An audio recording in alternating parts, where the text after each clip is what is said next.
Acércanse estas memorables datas do Nadal, unhas datas nas que nos reunimos na intimidade do lar cos nosos. Pois perdoade que vos fale así, pero é que estou a preparar o meu discurso de fin de ano como presidenta e como falta menos teño que estar preparada. Imos.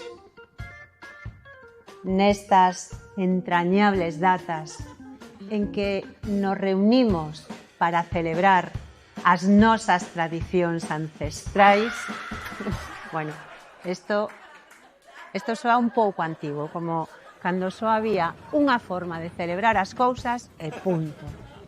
Agora, a diversidade de gostos e a creatividade do personal fan que existan maneiras moi diferentes de celebrar.